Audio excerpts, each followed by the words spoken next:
Hi students, आज हम लोग यूनिट 1 इलेक्ट्रोस्टैटिक्स में जो सेक्शन स्टडी कर रहे हैं वो है इलेक्ट्रिक फील्ड। लास्ट वीडियो में मैंने आपको काफ़ी टॉपिक्स बता दिए थे, बाकी टॉपिक्स इसमें डिस्कस करेंगे।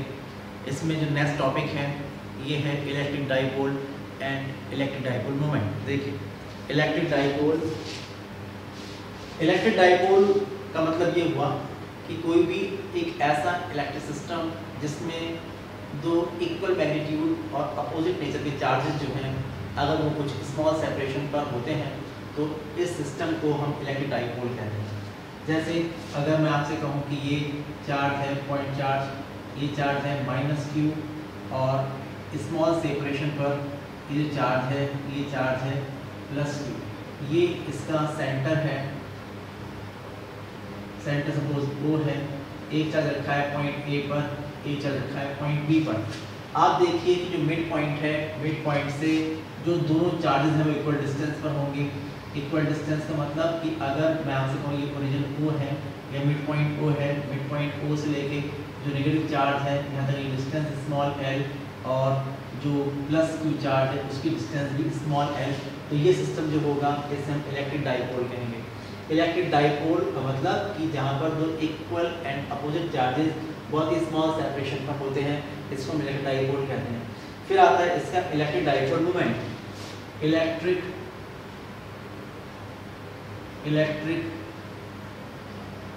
Dipole moment, electric dipole moment को हम वेक्टर P से रिप्रेजेंट करते हैं। वेक्टर क्वांटिटी होती है, जो डायरेक्शन होती है इसकी वो हमेशा होती है from negative charge to positive charge, ये होती है। इसे हम वेक्टर P से रिप्रेजेंट करते हैं इलेक्ट्रिक डाइपोल मोमेंट को। और इसकी जो वैल्यू होती है वो होती है आइदर चार्ज, यानी दोनों में से कोई भी एक charge multiplied by the distance between both the charges. इसका मतलब कि जो इलेक्ट्रिक डाइपोल मोमेंट P होगा वो दोनों चार्जेस में कोई भी एक चार्ज का magnitude multiplied by the separation between both the charges, यानी कि P = Q × 2L होगा। और आप देखिए कि ये नेगेटिव डायरेक्शन में, ये पॉजिटिव डायरेक्शन में है, तो 2L वेक्टर इस डायरेक्शन में होगा। तो इन वेक्टर फॉर्म अगर आप कहेंगे तो वेक्टर P = होगा Q × 2L। और इसकी डायरेक्शन हमेशा जो होती है वो नेगेटिव चार्ज से पॉजिटिव चार्ज की डायरेक्शन में हुआ करती है, एक वेक्टर क्वांटिटी। अगर आप देखेंगे कि इसका यूनिट क्या होगा तो आप इसका ऐसा यूनिट लिख सकते हैं। जो इसका ऐसा यूनिट होगा, आप देखिए इसका होता है कूलम और 12 जो है डिस्टेंस इसका होता है मीटर। अगर आपको डायमेंशन लिखने हैं इसके, तो डायमेंशन अगर आपको लिखने हैं तो आप जानते हैं Q = होता है IT, तो I का होता है A, T का होता है T और ये है लेंथ तो L, तो इसकी जो डायमेंशन फार्मूला होगा ये होगा APL। ठीक है, अब हमारे पास इसका एग्जाम्पल देखिए। एग्जाम्पल भी आपको बता दूं, एग्जाम्पल ये है कि हमारे पास कोई एटम है, बहुत सारे एटम्स ऐसे होते हैं जहाँ पर पॉजिटिव चार्ज और नेगेटिव चार्ज सेंटर्स जो होते हैं वो कॉन्साइड करते हैं। जहाँ पर वो कॉन्साइड करते हैं वहाँ पर जैसे कि ये नेगेटिव चार्ज और ये पॉजिटिव चार्ज अगर कॉन्साइड करेंगे एक एक पॉइंट पर होंगे तो जो 12 होगा वो 0 होगा। अगर 12 0 होगा तो आप देखेंगे जो P की वैल्यू भी 0 हो जाएगी। लेकिन अगर जहाँ पर पॉजिटिव चार्ज और नेगेटिव चार्ज सेंटर्स जो होते हैं वो कॉन्साइड नहीं करते हैं, कोई सेपरेशन रहता है उनके बीच में, तो वो होता है इलेक्ट्रिक डाइपोल। जैसे कि आप देखिए कि कुछ एटम्स ऐसे होते हैं जहाँ पर पॉजिटिव चार्ज और नेगेटिव चार्ज सेंटर्स जो होते हैं वो कॉन्साइड नहीं करते। जैसे आप देखिए कि in the formation of the atom of HCl, example है जैसे मॉलिक्यूल ऑफ HCl। HCl जो मॉलिक्यूल होता है उसमें दो एटम्स कंबाइन होते हैं, hydrogen and chloride, hydrogen and chlorine. तो आप देखेंगे कि हाइड्रोजन का जो एटम होगा उसमें एक इलेक्ट्रॉन होगा। जो क्लोरीन होगा ये तो फर्स्ट ऑर्बिट में ही होता है और क्लोरीन का जो आउटर मोस्ट ऑर्बिट होता है इसमें 7 इलेक्ट्रॉन।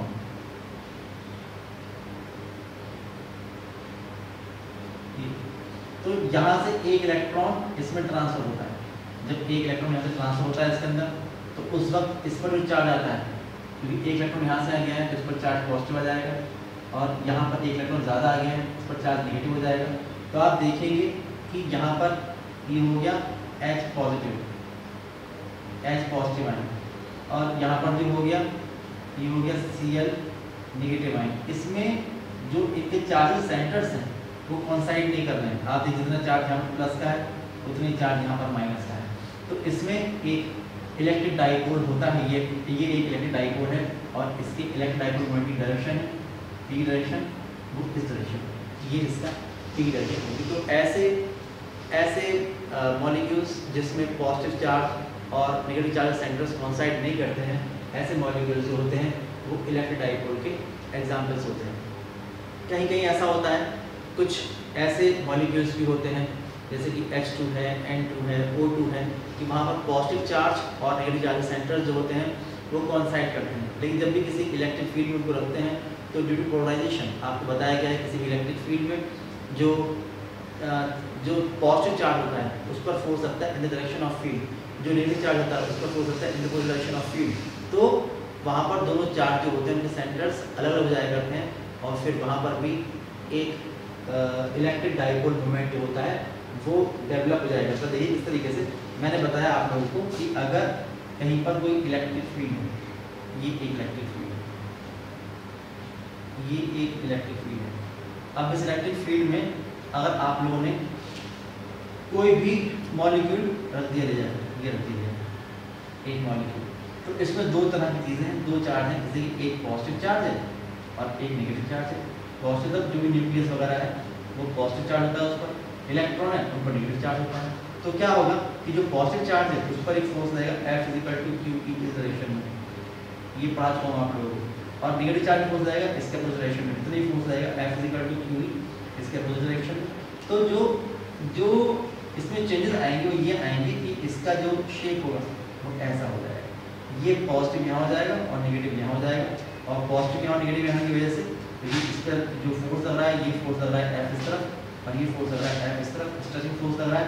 तो ये पॉजिटिव चार्ज और नेगेटिव चार्ज, पॉजिटिव चार्ज और नेगेटिव चार्ज सेंटर जो होते हैं वो कॉन्साइड नहीं करते हैं, इसलिए यहाँ पर एक vector P electric dipole moment develop हो जाता है in the direction of external electric field, ये होता है। अब हम लोग ये चैप्टर नाम है इलेक्ट्रिक फील्ड। इलेक्ट्रिक फील्ड का जो चैप्टर है इसमें हम लोग बहुत सारे सिस्टम्स की वजह से इलेक्ट्रिक फील्ड इंटेंसिटी निकालेंगे। Electric field intensity due to electric dipole, electric dipole की वजह से, जैसे कि इलेक्ट्रिक डाइपोल दे रखा है तो इसमें इस इलेक्ट्रिक डाइपोल की वजह से हम बहुत सारे पॉइंट्स पर इलेक्ट्रिक फील्ड निकाल सकते हैं। जैसे कि अगर आप देखिए कि इसमें दो खास बात है, अगर मान लीजिए कोई पॉइंट जो है अलाउंग द एक्सिस, ये इसकी एक्सिस है, अगर कोई पॉइंट जो है इसकी एक्सिस के अलाउंग है तो यहाँ पर हम निकालेंगे। तो ये होगा कि किसी भी एक्सियल पॉइंट पर, ये एंड ऑन पोजीशन कोई पॉइंट है तो वहाँ पर हम लोग इलेक्ट्रिक फील्ड निकाल सकते हैं ड्यू टू इलेक्ट्रिक डाइपोल। और देखिए ये होता है इसका इक्वेटर, अगर इक्वेटर पर कोई पॉइंट है तो इसके इक्वेटोरियल पोजीशन में भी हम लोग इलेक्ट्रिक फील्ड निकाल सकते हैं। तो ये दो खास इंपॉर्टेंट टॉपिक्स हैं जिनको आप याद करिएगा। और पॉइंट कहीं पर भी है, यहाँ कहीं पर भी है तो जनरल पॉइंट होता है, इसकी ज़रूरत नहीं है। लेकिन यहाँ पर दो इंपॉर्टेंट टॉपिक्स हैं कि अगर कोई भी पॉइंट एक्सियल पोजीशन में है तो कितना उस पर इलेक्ट्रिक फील्ड इंटेंसिटी होगी, अगर उसके इक्वेटर पर है तो कितनी इलेक्ट्रिक फील्ड इंटेंसिटी होगी, ये हम निकाल के बता रहे हैं आप लोगों को। तो नेक्स्ट आर्टिकल है कि electric field intensity due to an electric dipole. इसमें केस फर्स्ट हमारे पास है कि इन एक्सियल पोजीशन हमारे पास एक इलेक्ट्रिक डाइपोल है,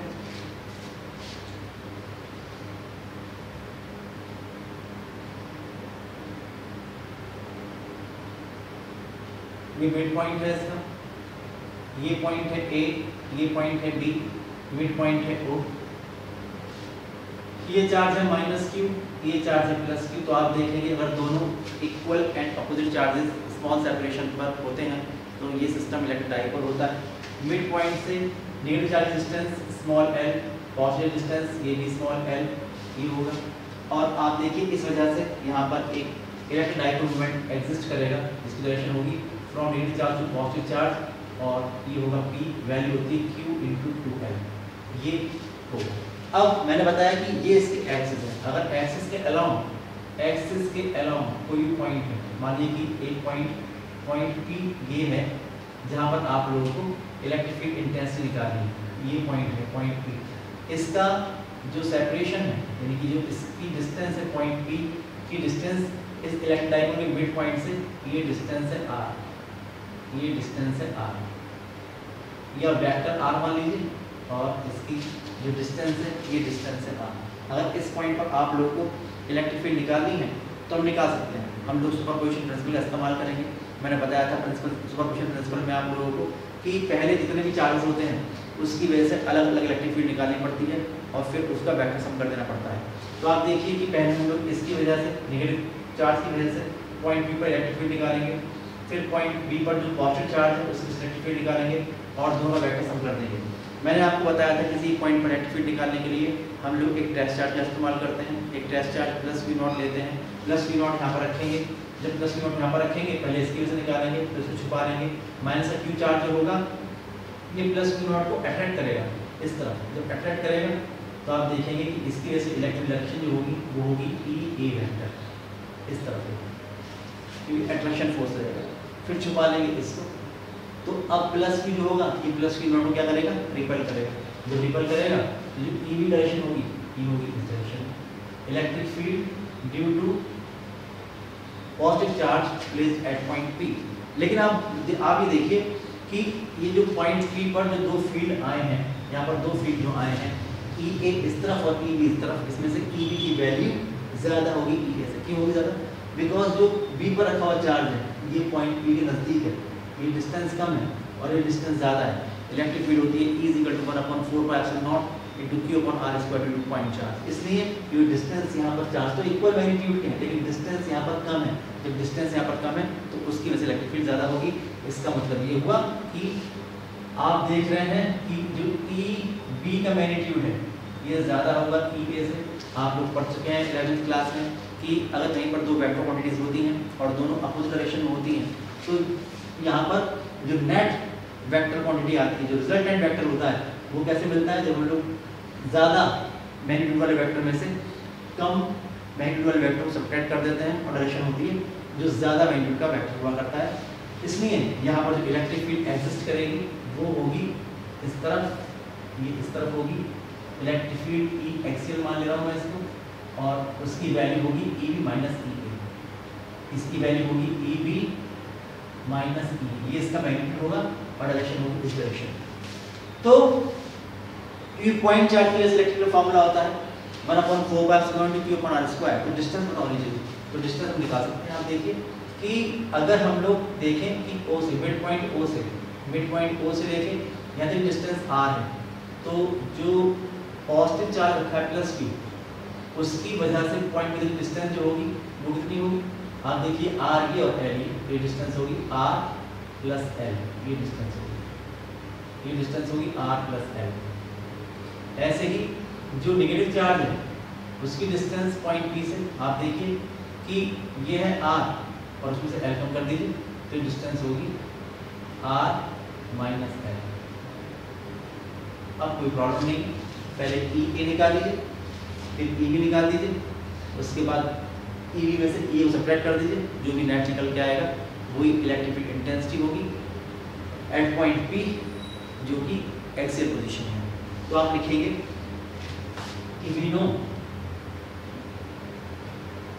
that intensity of electric field due to point charge ये होती है E = 1/4πε0 × Q/r²। ये फॉर्मूला है। आप लिखेंगे if EA vector and EB vector are electric field intensities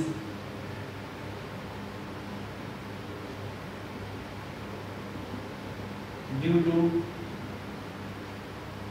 charges -Q and +Q placed at A and B respectively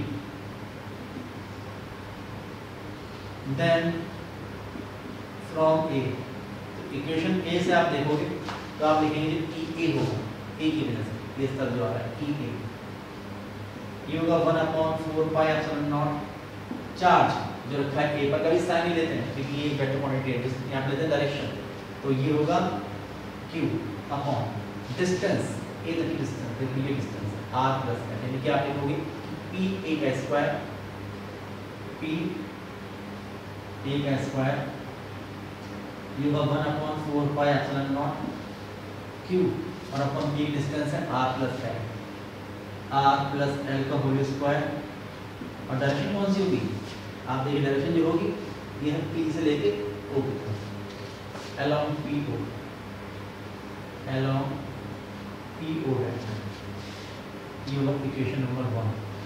फिर आप लिखोगे एंड जो EB होगा ये होगा 1/4 pi epsilon not into q upon distance, देखिए b वाले पॉइंट से ये डिस्टेंस है r, मैंने समझ लिखी, आपको लिखना है b का स्क्वायर या pb का स्क्वायर, और ये होगा 1/4 pi epsilon not q upon r minus l का स्क्वायर, और डायरेक्शन कौन सी है इसकी, ये है o से p की तरफ, along OP,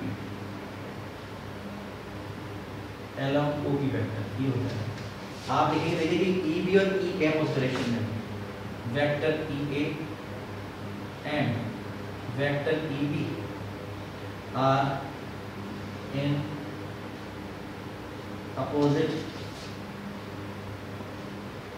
directions, and दूसरी खास बात यह है कि magnitude of EB is greater than EA, so net electric field intensity, net electric field intensity at P, तो कैसे निकालेंगे भाई कि E एक्सियल जो आप निकाल रहे हो वो आएगा, देखिए EB minus EA, EB minus EA, value put करेंगे EB और EA, EB की वैल्यू ये रही और EA की वैल्यू रही, तो हो जाएगा, और डायरेक्शन कौन सी होगी, क्योंकि EB का ज़्यादा मैग्नीट्यूड तो EB तक होगी, EB की वैल्यू, EB डायरेक्शन कौन सी है, along OP, तो along OP, ये होगा along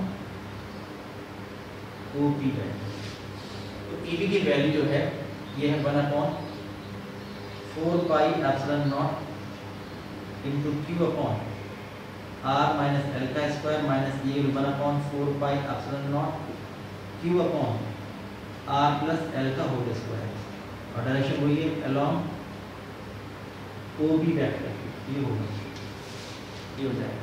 अब आप देखिए कॉमन लेंगे q अपॉन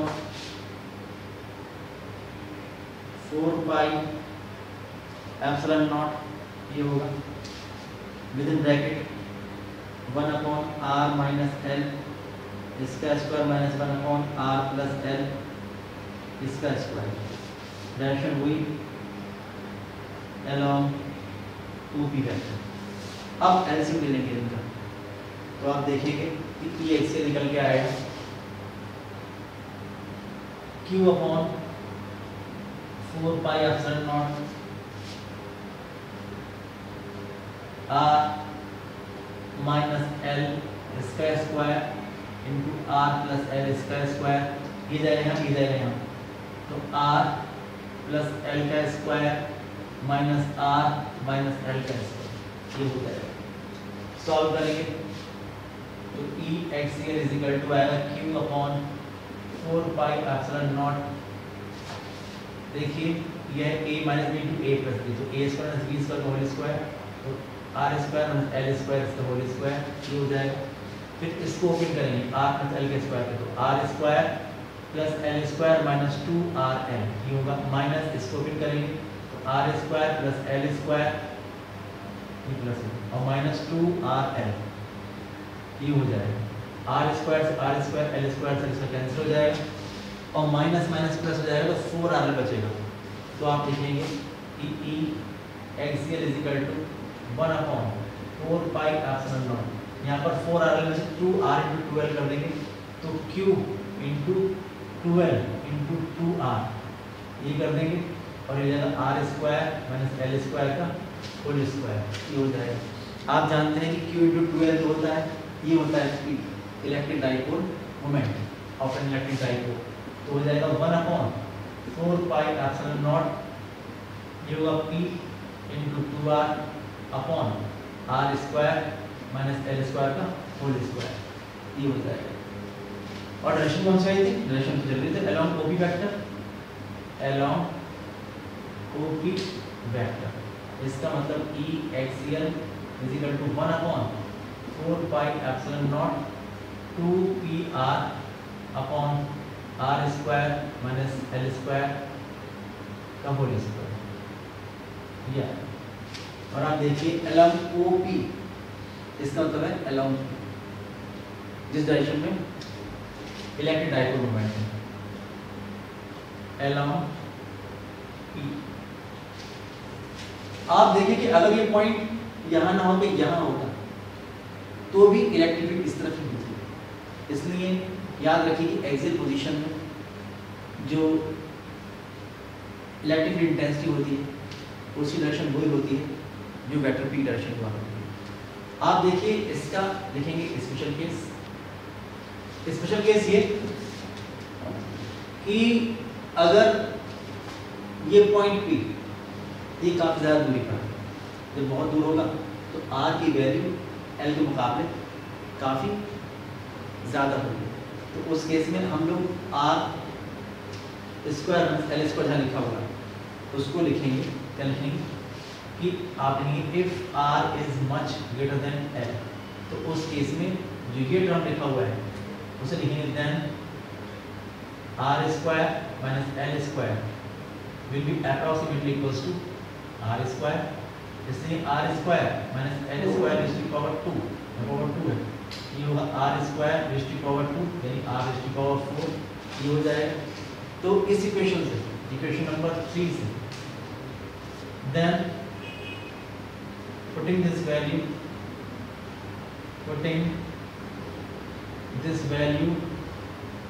इन 3, तो उस केस में होगा कि E axial is equal to 1/4πε0 2pr upon r raise to power 4।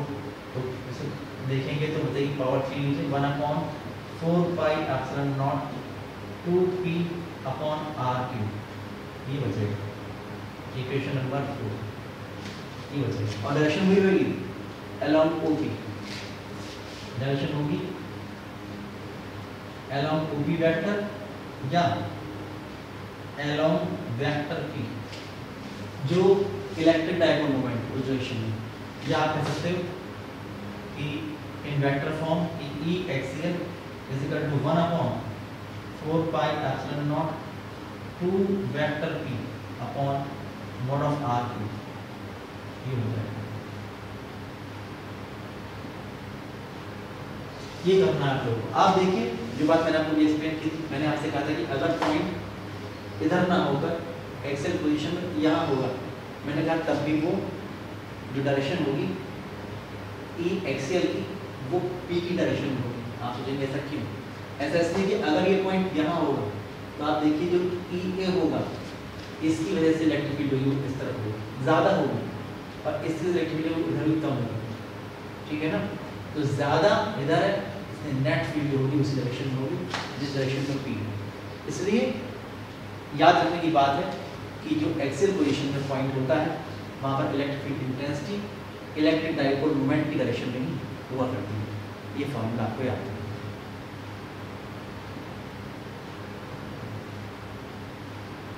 Next topic है